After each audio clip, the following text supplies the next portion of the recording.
Respon Gubernur Aceh Bobi Nasution razia plat kendaraan dari Aceh, kalau sudah dijual kita beli. Gubernur Aceh, Muzakir Manaf atau yang akrab disapa Mualem memberikan tanggapan santai namun penuh makna terhadap kebijakan Gubernur Sumatera Utara, Gubsu, Bobi Nasution, yang merazia kendaraan berplat BL kode kendaraan asal Aceh di wilayah perbatasan Aceh Sumut. Mualem meminta masyarakat Aceh untuk tetap tenang dan tidak terpancing dengan kebijakan nyeleneh menantu mantan Presiden Joko Widodo, Jokowi, tersebut. Tidak perlu ditanggapi, kita tenang saja, tidak kita anggap pun.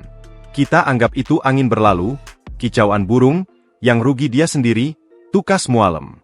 Hal ini disampaikan dalam forum resmi pendapat akhir Gubernur Aceh terhadap rancangan Hanun Perubahan APBD tahun anggaran 2025 di ruang serbaguna DPRA, Senin, 29 September 2025, sore. Kendati demikian, Mualem mengingatkan agar masyarakat Aceh tetap waspada bila kebijakan itu sampai merugikan langsung.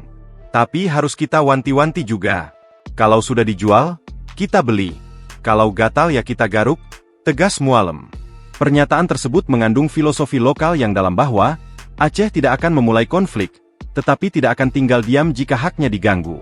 Sikap ini mencerminkan prinsip kehormatan dan kedaulatan yang dijunjung tinggi oleh masyarakat Aceh.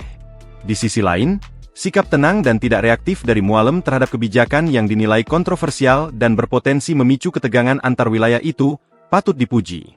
Ia menegaskan bahwa masyarakat Aceh tidak perlu terpancing emosi atau melakukan tindakan balasan yang tidak produktif. Download Tribun X sekarang, menghadirkan lokal menjadi Indonesia.